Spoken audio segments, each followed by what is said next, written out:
മഴതോരും മുൻപേ സീരിയലിന്റെ latest episode review ആണ് പറയുന്നത്. അങ്ങനെ ബാലചന്ദ്രൻ ശിവേട്ടനോടും രാജീവിനോടും കാര്യങ്ങളൊക്കെ തുറന്നു പറയാണ്. ബാലചന്ദ്രൻ ഒരു കാര്യം ഉറപ്പിച്ചു കഴിഞ്ഞു. ഇനി വെറുതെ അങ്ങ് വിട്ടുകൊടുക്കാനൊന്നും പറ്റില്ല. ഈ 5-8 ലക്ഷം രൂപയൊന്നും വെറുതെ കിട്ടുന്നതല്ലല്ലോ. വൈജയന്തി ഇങ്ങോട്ടേക്ക് തിരിച്ചു വരികയാണെങ്കിൽ മാത്രം ആ പൈസ താൻ അടച്ചോളാം. ഹോസ്പിറ്റൽ ബില്ലും ബാക്കി കാര്യങ്ങളൊക്കെ നോക്കിക്കോളാം. അല്ലാതെ കൊല്ലപ്പള്ളി വീട്ടിലേക്കോ അതോ ഇനി അവൾ വേറെ ഫ്ലാറ്റ് എടുത്ത് അങ്ങോട്ടേക്ക് മാറുകയാണെങ്കിൽ തനിക്കൊരു രൂപ പോലും അടക്കേണ്ട കാര്യമില്ലെന്ന് പുള്ളി പച്ചക്കങ്ങ് തുറന്നു പറയാണ്. പറയുന്നതിന്റെ കാര്യമുണ്ടെങ്കിലും ശിവനും രാജീവനും അതങ്ങോട്ടേക്ക് ദഹിച്ചില്ല. എന്താ ബാലചന്ദ്ര നീ ഇങ്ങനെയൊക്കെ പറയുന്നത്? അവൾ നിന്റെ ഭാര്യയല്ലേന്ന് അവർ ചോദിക്കുന്നുണ്ട്. അപ്പോ ബാലചന്ദ്രൻ പറയുന്നുണ്ട്, എന്റെ ഭാര്യയാണെങ്കിൽ അവൾ ഇങ്ങോട്ടേക്ക് വരണം. അങ്ങനെയാണെങ്കിൽ ബില്ല് ഞാൻ അടക്കുന്നതിൽ എനിക്ക് യാതൊരുവിധ തെറ്റുമില്ല. പക്ഷേ അങ്ങനെയല്ല എങ്കിൽ ഞാൻ അടക്കില്ല. ഇപ്പോഴും അവളോടുള്ള ആ ഒരു ദേഷ്യവും വിഷമമൊക്കെ എന്റെ മനസ്സിനുള്ളിൽ ഇങ്ങനെ തിളച്ചു മറിയാണ്.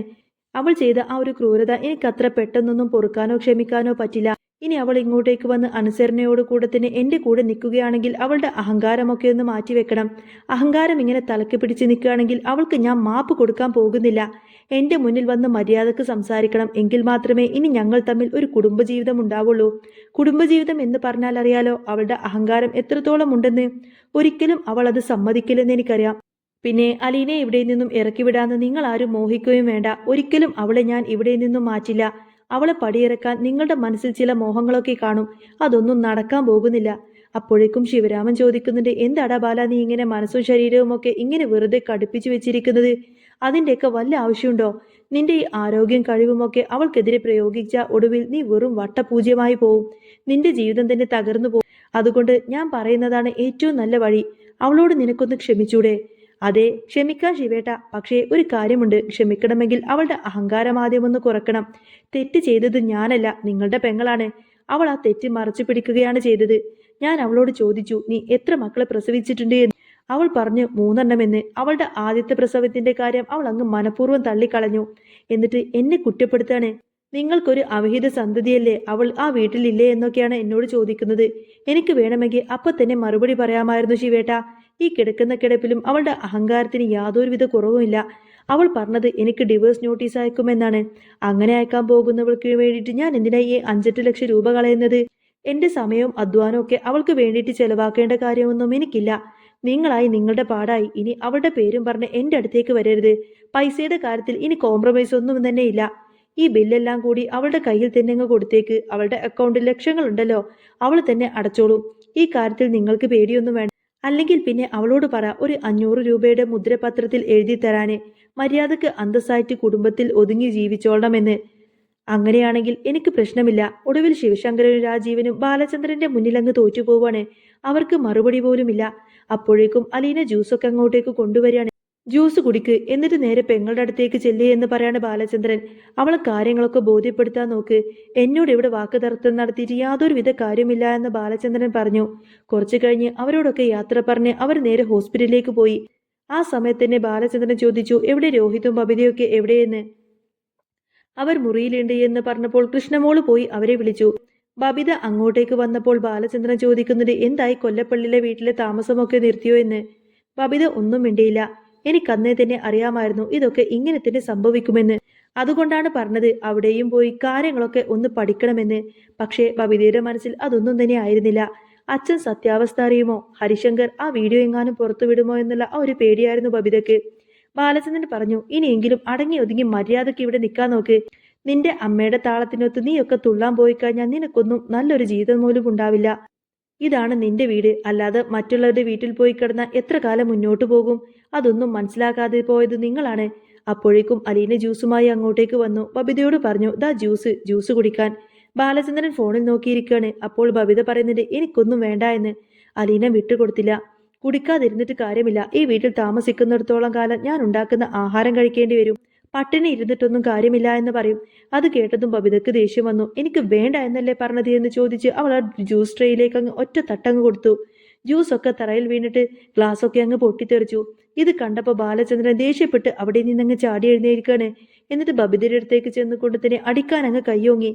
അപ്പോഴേക്കും അലീന വന്നിട്ട് വേണ്ട അച്ഛാ എന്ന് പറഞ്ഞ് തടഞ്ഞു. ഇപ്പോൾ നീ ചെയ്ത ഈ ഒരു പണിക്ക് നിന്റെ കർണ കുറ്റിപ്പോകച്ച് ഒരൊറ്റൊന്നങ്ങ് പൊട്ടിക്കാണ് വേണ്ടത് എന്ന് ബാലചന്ദ്രൻ പറഞ്ഞു. നിന്റെ അമ്മയുടെ വഴിക്ക് തന്നെ പോവാനാണ് നിന്റെ പ്ലാനിയെങ്കിൽ നീ ഇവിടെ നിന്നും ഇപ്പൊ തന്നെ ഇറങ്ങിക്കൊള്ളണം. നീ ആരാണെന്നാടി നിന്റെ വിചാരം? അലീന നിന്റെ വേലക്കാരിയൊന്നുമല്ല. ഇനി വേണമെങ്കിൽ സ്വന്തമായിട്ട് ഉണ്ടാക്കി അങ്ങ് കുടിച്ചേക്കണം. അലീന എന്റെ മോളാണ്. അവൾ നിന്റെ അടുത്തേക്ക് ഇങ്ങനെ ജ്യൂസും കൊണ്ടുവരേണ്ട കാര്യമൊന്നുമില്ല. അവൾ മര്യാദക്ക് ഒരു കാര്യം ചെയ്തപ്പോൾ അതില്ലാതാക്കാൻ നോക്കിയാ പിന്നെ ബബിതേ നീ വിവരമറിയൂ. ഈ വീട്ടിൽ നിൽക്കുമ്പോൾ ഞാൻ പറയുന്നത് നീ അങ്ങ് കേട്ട് നിന്നോളണം. അല്ലാതെ നിന്റെ അമ്മയുടെയോ അമ്മാവന്മാരുടെയോ വാക്ക് കേട്ട് നീ ഇവിടെ കളിക്കാനാണെങ്കിൽ നിനക്കിവിടെ നിൽക്കാൻ പറ്റില്ല. നിനക്ക് മാത്രമല്ല രോഹിത്തിനുമുള്ള മുന്നറിയിപ്പാണിത്.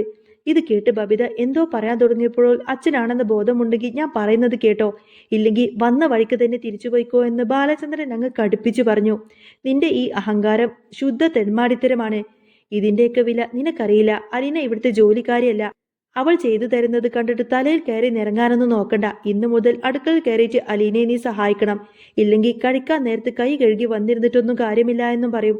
അതോടുകൂടെ തന്നെ ബബിതയ്ക്ക് അത് നല്ലൊരു അടിയായിരുന്നു. ഇവൾ എന്റെ മോളാണ്. നിന്റെയൊക്കെ കാര്യങ്ങൾ നീ തന്നെ ചെയ്യണമെന്ന് ബാലചന്ദ്രൻ ദേഷ്യപ്പെട്ട് പറഞ്ഞ് അവിടെ നിന്നും പോയി.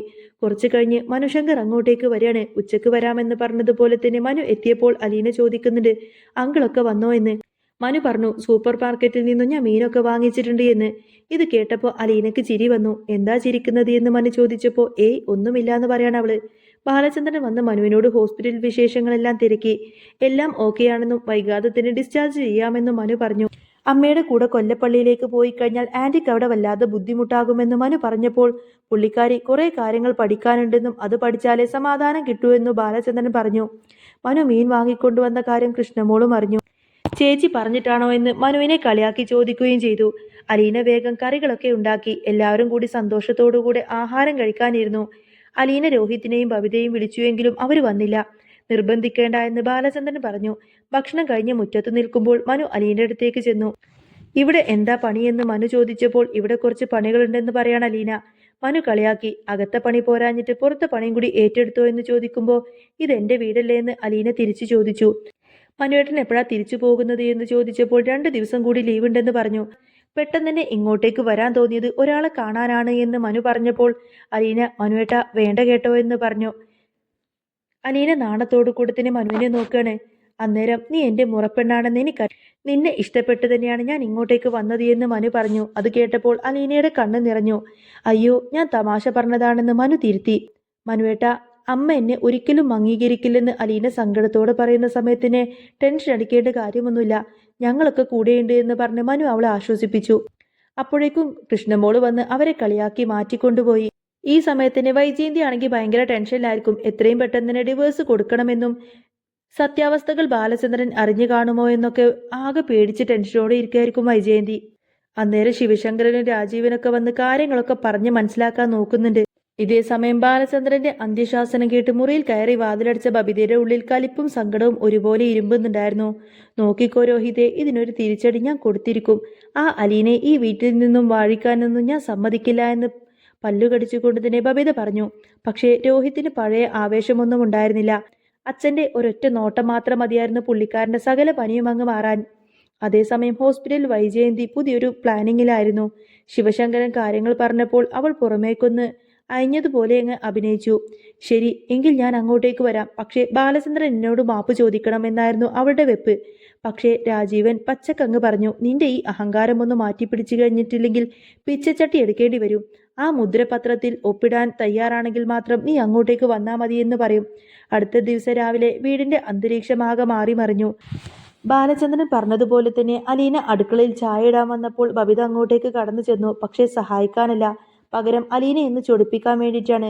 എടി, നീ എൻ്റെ അച്ഛനെ കയ്യിലെടുത്ത് ഇവിടെ ഭരിക്കാമെന്നൊന്നും മോഹിക്കണ്ട. ഈ വീടിന്റെ അവകാശി ഞാൻ തന്നെയാണ് എന്ന് ബബിത സ്വകാര്യം പോലെ പറഞ്ഞു. അലീന പുഞ്ചിരിച്ചുകൊണ്ട് തന്നെ മറുപടി കൊടുത്തു. എനിക്ക് അവകാശങ്ങളൊന്നും വേണ്ട ബബിതെ, അച്ഛന്റെ സ്നേഹം മാത്രം മതി. നീ പോയി കുറച്ച് പച്ചക്കറി അരിഞ്ഞ് അച്ഛന് മീൻകറി വേണമെന്നൊക്കെ പറഞ്ഞിട്ടുണ്ട് എന്ന് പറയും. അന്നേരം ബബിതയ്ക്ക് ദേഷ്യം വരികയാണ്. മനുശങ്കർ ഇതെല്ലാം പുറത്തുനിന്ന് കേൾക്കുന്നുണ്ടായിരുന്നു. അവൻ അകത്തേക്ക് വന്നിട്ട് ബബിതയെ ഒന്ന് കളിയാക്കി. എന്താ ബബിതേ, പുതിയ ഷെഫാണോ? നിന്റെ കൈപ്പുണ്യമെന്ന് അറിയണമല്ലോ. മനുവിന്റെ പരിഹാസം കേട്ട് അവൾ ദേഷ്യപ്പെട്ട് അവിടെ നിന്നും പോവാണ്. ഉച്ചയോടെ ഹോസ്പിറ്റലിൽ നിന്നും വൈജയന്തി ഡിസ്ചാർജായി.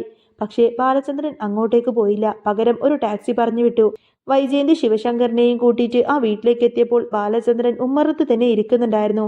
വൈജയന്തി വലിയ ഗമയിൽ അകത്തേക്ക് കയറാൻ നോക്കിയപ്പോൾ ബാലചന്ദ്രൻ അവളെ തടഞ്ഞു. നിൽക്ക് വൈജയന്തി, ആ പത്രം എവിടെ? മുദ്രപത്രമാണ് ചോദിക്കുന്നത്. അന്നേരം വൈജയന്തി ഞെട്ടിപ്പോയി. അവൾ വിചാരിച്ചത് ശിവശങ്കരൻ ഇതൊക്കെ പറഞ്ഞ് ശരിയാക്കി വെച്ചിട്ടുണ്ടായിരിക്കുമെന്നാണ്.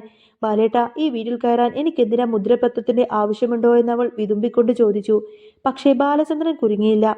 അലീനെ ഇവിടുത്തെ മോളായി അംഗീകരിച്ച് ഇനി ഒരു പ്രശ്നത്തിനും വരില്ല എന്ന് എഴുതി ഒപ്പിട്ടാൽ മാത്രം നീ ഈ പടി കടന്നു വന്നാൽ മതിയെന്ന് പറയും. വീടിന്റെ ഉള്ളിൽ നിന്നും അലീനയും വലിയും കൃഷ്ണമോളും ഇതെല്ലാം തന്നെ നോക്കി നിൽക്കുന്നുണ്ടായിരുന്നു. ബബിതയുടെ ഉള്ളിൽ തീയാണ്. അമ്മ അന്ന് ഒപ്പിട്ടാൽ തന്റെ എല്ലാ പ്ലാനുകളും പാളുമെന്ന് ബബിതയ്ക്ക് നന്നായിട്ട് അറിയാമായിരുന്നു. വൈജയന്തി തന്റെ കയ്യിലുള്ള ബാഗ് താഴേക്കിട്ട് ആ ഒരു മുദ്രപത്രത്തിൽ വികക്കുന്ന കൈകളോടുകൂടി തന്നെ ഒപ്പിട്ടു. അലീനയെ ഒന്ന് നോക്കി അവൾ അകത്തേക്ക് കയറി. രാത്രിയിൽ ഭക്ഷണം കഴിക്കാൻ എല്ലാവരും ഒരുമിച്ചിരുന്നു. വൈജയന്തിന്റെ മുഖത്ത് വലിയ സന്തോഷമൊന്നും തന്നെ ഉണ്ടായിരുന്നില്ല. ബാലചന്ദ്രന്റെ കണിശതയ്ക്ക് മുന്നിൽ അവൾക്ക് പിടിച്ചു നിൽക്കാൻ പോലും പറ്റില്ലായിരുന്നു. പക്ഷേ കഥ അവിടെയൊന്നും അവസാനിക്കുന്നില്ല. വൈജയന്തിയുടെ ഉള്ളിൽ ഇപ്പോഴും ആ ഒരു പഴയ കനലെരിയുന്നുണ്ട്. അലീനയുടെ യഥാർത്ഥ ജനനരഹസ്യം താൻ ഒരിക്കലും ബാലചന്ദ്രനെ തന്റെ മകളുടെ യഥാർത്ഥ രഹസ്യം താൻ ഒരിക്കലും ബാലചന്ദ്രനെ അറിയിക്കില്ല എന്നും അലീനെ എങ്ങനെയെങ്കിലും ഇവിടെ നിന്നും പുറത്താക്കണമെന്നും അവൾ മനസ്സിൽ ഉറപ്പിച്ചിരുന്നു.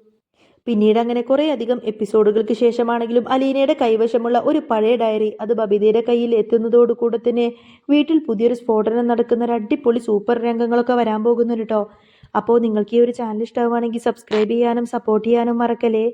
നെക്സ്റ്റ് വീഡിയോ ഉടനെ വരാം. ബൈ.